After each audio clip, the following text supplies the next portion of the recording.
The rise and fall of civilizations. Does that phrase even mean anything to anyone anymore? Our present context has tricked us into seeing human progress as linear, a perspective which is in conflict with the history of civilizations. It is almost unfathomable to those living today that history books might reveal the image of a world that existed in the past that is better than the present. However, when you consider that we are closer to the time of Jesus than he was to the time of the ancient Egyptians, you begin to understand that for most of our history, the fact that long-lost civilizations enjoyed greater prosperity and greater technological advancement was the rule rather than the exception. Mix that with the glacially slow pace of technological change from the advent of civilizations until only a few hundred years ago in comparison to what we're used to today, and you begin to get an appreciation for the impermanence of our place in the history of mankind. The pyramids themselves today are 4,500 years old. If you were to travel into the future into the year 6520 AD, what do you think would remain? From the ancient Egyptians to the Han Dynasty, ancient Rome, the Aztecs, Babylonians and beyond, it's evident that human progress is not linear, and innovation is not constrained by geography or race or any other arbitrary factor that we deem culturally relevant today. Civilizations have undergone periods of immense discovery and innovation only for that knowledge to be lost to the sands of time. But during a period of great technological growth like today, where the limits of our abilities seem unconstrained to the extent that we knowingly create innovations that threaten our very existence, such as the atomic bomb, we must naturally consider whether there should be a limit to our own discovery for the sake of self-preservation. Or, if we are not to artificially limit ourselves, whether there is some strategy we can employ or equilibrium we can reach to ensure that our discoveries do not lead to our annihilation. While there are many technologies in development today that have the potential to pose an existential threat, but aren't quite there yet, the areas of biotechnology, genetic engineering, nanotechnology, geoengineering, and artificial intelligence come to mind, to name a few. This series will deal with a new kind of technology that threatens certain civilizations only to the extent that we allow it to penetrate and break apart our delicate social fabric and political and economic institutions.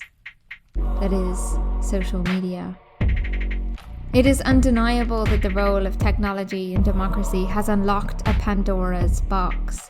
Conversations around the conditions that led to Trump's election and to Brexit are inescapably intertwined with discussions around spending by these campaigns to influence and manipulate public opinion through social media.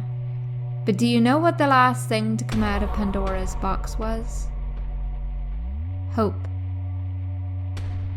When individuals lose hope in democratic institutions, we end up in a very difficult position as a society. Scandals such as Cambridge Analytica have undermined the public's trust in the integrity of democratic institutions by exposing that democracy can be bought by whoever is willing to pay the right person to push our buttons and target the weak spots of our collective psyche.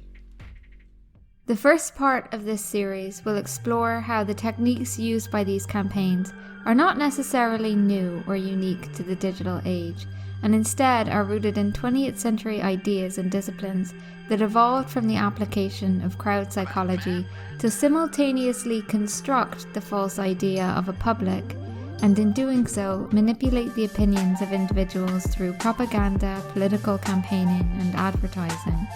The second part will look at how the techniques of the 20th century differ from those of today, and how present circumstances have given rise to a host of issues quite unique to our time. The final and third part will explore some effective methods of addressing these issues in order to unlock the undeniably democratic potential of these new technologies.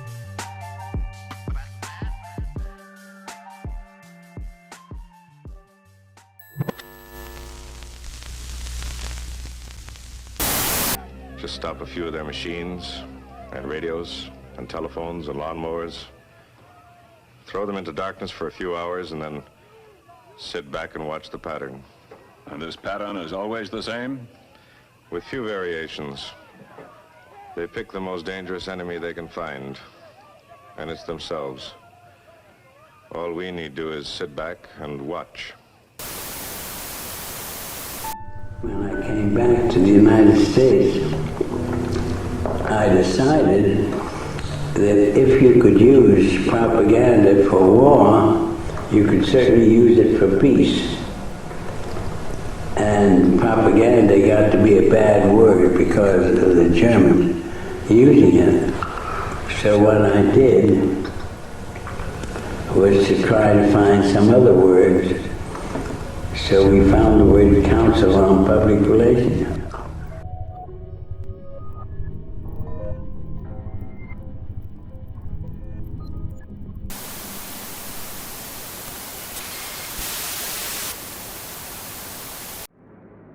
I know that it's hard to believe now, with the hindsight of knowing that the 20th century would jump from one major war to the next. The beginning part of this century was a period of relative peace in Europe. So much so that when Britain was pulled into World War I, the public reacted with denial. The policy of the British government in the early days of the war was business as usual. But that would change quite quickly. The British government realised that they were in a tough spot. Technological development had led to the creation of new weapons of mass destruction that would forever change the nature of modern warfare.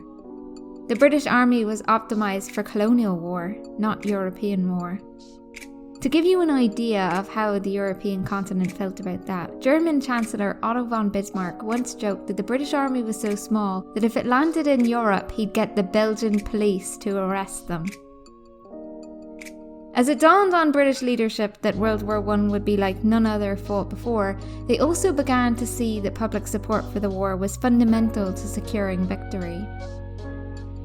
In order to mobilise civilian support for the war and to counter extensive German propaganda, the British established their own agencies to disseminate war propaganda.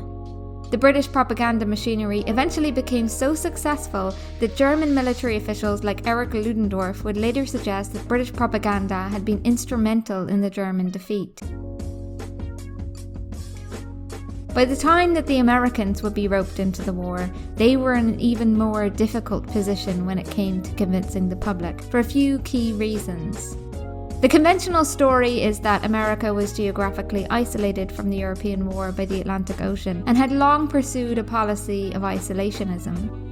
But this was a time when many Americans were new immigrants. The US was being asked to go to war on the side of the Allied forces at a time when Germans were the largest non-English speaking minority group. The US Census in 1910 indicated that first and second generation Americans made up 8.7% of the population. So naturally, the Americans had to invent very sophisticated and creative methods of propaganda to enlist young men to fight in the distant war on the Western Front and to rally public support for the war. In 1917, President Woodrow Wilson created the first state bureau covering propaganda in the history of the United States, the Committee on Public Information. As historian Dr. Alan Axelrod describes, the remit of this committee was quite paradoxical. Its members were tasked with uniting a democracy in the kind of mass behaviour that might be expected from people under a totalitarian regime, yet do so without destroying democracy. Two men in particular were heavily influenced by the work of the committee. Walter Lippmann, who was an advisor to President Wilson at the time, and Edward Bernays, who was the nephew of Dr. Sigmund Freud. These two men would go on to help lay the foundations for the development of public relations and mass advertising, and would give us the language to describe the methods through which crowd psychology can be used to manipulate individuals and gain power in an era of mass democracy. One of the most important ideas to emerge from this time was the idea of the public, who, through the methods perfected by individuals like Lippmann and Bernays, could be influenced to make decisions that often contradict their best interests. The concept of the public is quite an interesting one, because in democratic societies, it's the public who holds the key to political success and failure. Yet the very act of observing and commenting upon the attitudes and impulses of the public can change how it behaves. Never is this truer than today, where the viral spread of information allows for the amplification of the voices of a minority who can be misrepresented as reflecting the position of most people. The concept of the public, developed in the early part of the 20th century, was the first time that individuals involved in politics began to develop the language required to describe how psychology can be used to nudge the behaviour and opinions of individuals towards certain outcomes. What people like Lippmann had really clued into is that the voting public in a democracy is what we would today describe as a complex system. What this means is that you can't really understand how the voting public think or what they're going to do based on the opinions and beliefs of individuals. You have to look at the system as a whole. It also means that we as individuals within the complex system are not privy to our influence on the behaviour of the collective or what the overall attitudes of the voting public even are. To explain this more clearly, let's look at an example using one of everyone's favourite complex systems: traffic. The problem is because drivers' behaviour is not perfect, people get too close to the vehicle in front, then they have to correct, they touch the brakes. The guy behind him touches the brakes, slows down a bit more, and maybe if you go 100 vehicles back up the column of traffic, somebody actually comes to a stop. So all it takes is one person braking just a little too hard. The next thing you know, a mile or two behind them, the whole motorway has ground to a halt. But that's not the end of it. Using computer modelling, Eddie and his fellow motorway gurus can allow us to see what happens once the motorway lanes have become clogged with stationary traffic. Even though the stopped cars quickly start moving again, the jam itself doesn't vanish.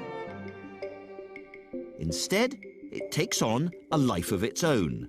A wave of stationary vehicles that travels back down the motorway with no clear cause or reason. And it's that wave you hit when you meet a phantom traffic jam. So what you see in that example are two things. The first is that the system as a whole is very sensitive to initial conditions. What this means is that it only takes a small action, like someone hitting their brakes too quickly, to precipitate a response that cascades throughout the system, exaggerating and amplifying the impact of the instigating event.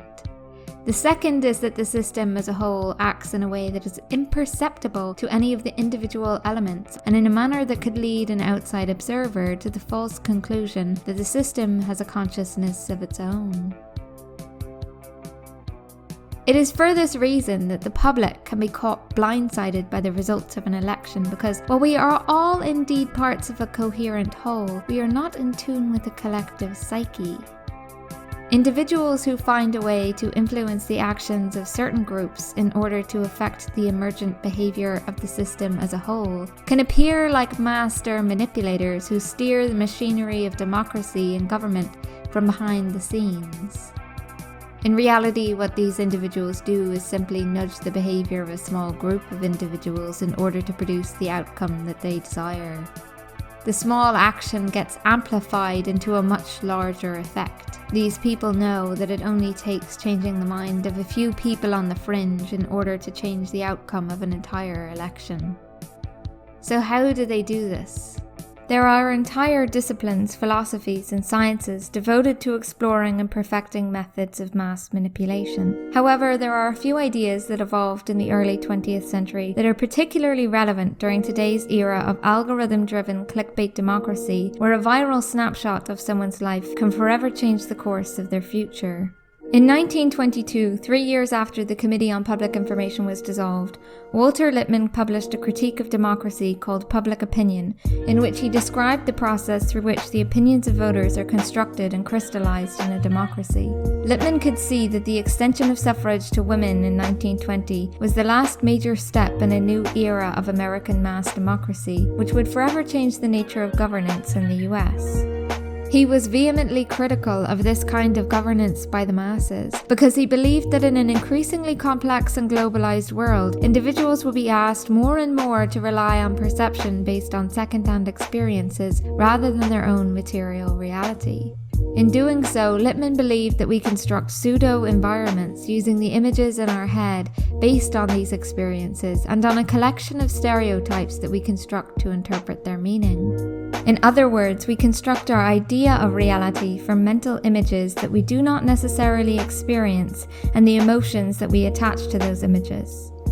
This concept is not hard to get your head around if you think about the role that things like movies, TV shows, music, and the news all play in how you see and understand the world. Now, Lippmann's concept of stereotypes is much broader than what you might be used to. These could be stereotypes about how we feel about anything from climate change to gun control to medicine and beyond. By developing this concept of the stereotype in democracy, Lippmann identified the role of categorization as a mental model for simplifying and systematizing information. There is a wealth of scientific research to suggest that our inclination to assign people, events, knowledge, and experiences to specific categories serves an important evolutionary function and occurs automatically on an unconscious level. Lippmann also understood this well. He explained that public opinion in a democracy is essentially the aggregation of pseudo-environments, which are based primarily on our emotional reaction to events that we do not personally experience, things we have not seen, and are fundamentally filtered through a preset collection of stereotypes that reinforce our image of the world. But when you think about it, we need these stereotypes because without them it would be very difficult for us to make sense of the world. Without some paradigm through which to filter our experiences, reality would be reduced to a random collection of characters, events, facts, and images. From an evolutionary perspective, our ability to categorize is important. It costs calories to think, so we can save energy by sorting our experiences into neat mental maps. These stereotypes are also important in communicating our experiences. After all, we would not have gotten to where we are today if we were not able to communicate the meaning of abstract stereotypes like predator and prey.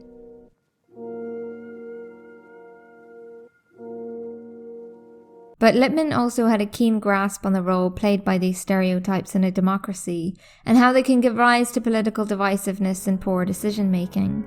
He understood that when people seek information, they are not seeking the truth.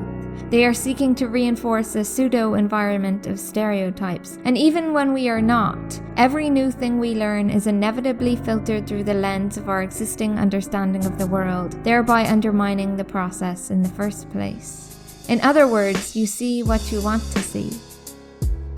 That's why the Colbert Report can be simultaneously seen by the left as a scathing caricature of conservative pundits, and by the right as an exposé of tenuous liberal ideology. It's why some applaud Archie Bunker for mocking an old-world attitude towards gender, race, and sexuality, while others applaud him for telling it like it is. It's why Harry Enfield's character, Loads of Money, was beloved by both Tories and critics of Thatcher's Britain. The use of communication as a means to an end, communication for the sake of selling ideas, products, and candidates rather than to engage on a fundamentally human-to-human level, has over time spawned the art of engaging a target audience through both stereotypes and through the false idea of a public. One doesn't have to look far to find prominent examples that illustrate the effectiveness of stereotypes in political campaigning. The Obama campaign leaned heavily on ambiguous campaign themes, stereotypes, and slogans like hope, change, and yes we can to sell their candidate. Similarly, the Trump campaign used slogans like Make America Great Again and imagery such as Build the Wall to promise change to their supporters. He also used stereotypes like Crooked Hillary and Lying Ted to elicit an emotional reaction and make his competition appear less attractive to voters. No doubt, the use of these shrewd techniques allowed Trump to win the presidency despite raising less than any major party presidential nominee since John McCain in 2008. Outside of stereotyping, the second primary mechanism of forming and manipulating public opinion is through the very act of observing the public sentiment. In quantum mechanics, a phenomenon known as the observer effect theorizes that the act of observing a system or event can inevitably change the outcome. A major factor driving how the observer effect influences public opinion in democracy is through our tendency, like all biological organisms, to take the path of least resistance. It is too costly to constantly develop novel solutions to every obstacle we encounter, so we are primed to simplify the complexity of existence into neat categories and stereotypes, and to follow along with what everybody else does. Our innate disposition to social conformity is not necessarily a bad thing. It promotes social cohesion and allows us to accomplish more as a collective. After all, the fact that the whole can become greater than the sum of its parts is a universal constructive principle of nature. But cunning individuals can also use this tendency towards social conformity to sell us certain ideas by presenting them as popular with a number of our peers. It is for this reason that opinion polling, which was developed by George Gallup in 1935 in order to bolster democratic decision-making by tracking public attitudes concerning political, social, and economic issues, ironically serves to undermine democracy by using selective sampling and results to construct the false idea of public opinion, and in doing so manipulate the opinions and feelings of individuals.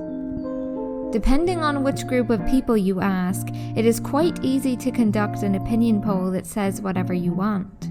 The value that we ascribe to certain ideas and beliefs is easily manipulated by their perceived popularity. How many of us use the most read section of the newspaper or the most upvoted posts on Reddit as a guide for our own attention to current affairs? Around the same time, in the early 1940s, sociologists at Columbia University began to use focus groups to test the effectiveness of different methods of persuasion and to perfect the techniques of mass advertising and propaganda. As such, throughout the 20th century, social scientists, political strategists, communication specialists, public relations managers, and the like came together to write the playbook for the cannibalization of democracy.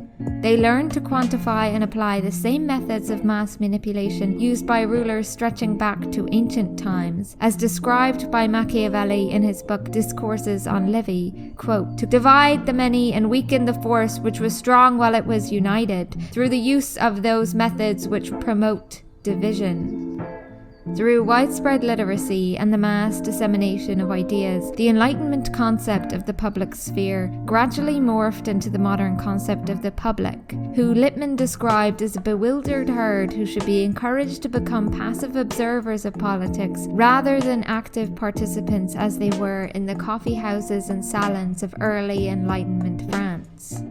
It is likely that this transformation in the role of the public in democracy was produced in part by our evolutionary inclination toward the path of least resistance. It is much easier to identify as a member of a political group than it is to form your own opinion on every event, policy, and candidate from first principles.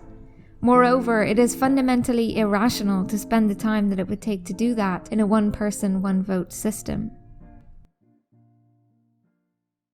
In the late 19th century and early 20th century, psychologists like Sigmund Freud and Gustave Le Bon began to develop the language to describe what happens in the mind of the individual when they choose to identify as part of a group or tribe. According to Le Bon, when we become part of a crowd, we undergo a profound psychological transformation. That is, we are no longer ourselves, but become automatons who have ceased to be guided by our will. As this understanding of crowd psychology emerged, it was not long before men like Bernays and Lippmann would also develop the language through which crowd psychology can be used to manipulate the public in a democracy, to exploit our psychology to retrofit democracy with the machinery of a totalitarian state. As Bernays asks in his book Propaganda, quote, "The systematic study of mass psychology revealed the potentialities of invisible government of society by manipulation of the motives which actuate men in the group.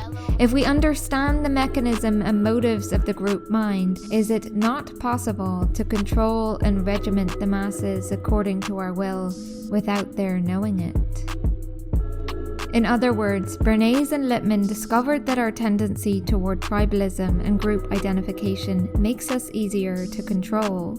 Dividing society into groups naturally prone to clash, such as gender, race, religion, class, or political loyalty, attenuates the effectiveness of public discourse and renders the public uniquely malleable. As Bernays discovered, each group considers its own standards ultimate and indisputable, and tends to dismiss all contrary or different standards as indefensible. The long-lasting influence of these ideas are evident in today's era of identity politics and political divisiveness. And no doubt, in the same way that nuclear scientists reflected on the creation of the atomic bomb with the hopeless wish to uninvent the innovations that led to its discovery, those that founded the disciplines of public relations and mass advertising must feel some latent desire to do the same thing in reflecting on the damage that these ideas have inflicted on democracy. The next part will cover how the techniques used in the 20th century to manipulate the masses have evolved over time. The fact that many participate unknowingly in their own subjugation by engaging in the vitriol of identity politics and cancel culture proves the effectiveness and self-perpetuating nature of this pathology.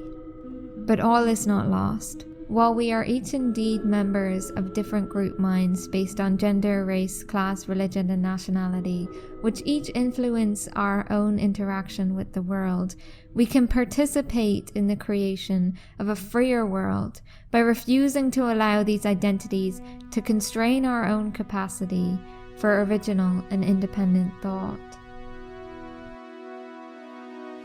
That is the biggest fear, I suppose, is that when you stop believing in you and you stop being real to you, then you just stop being.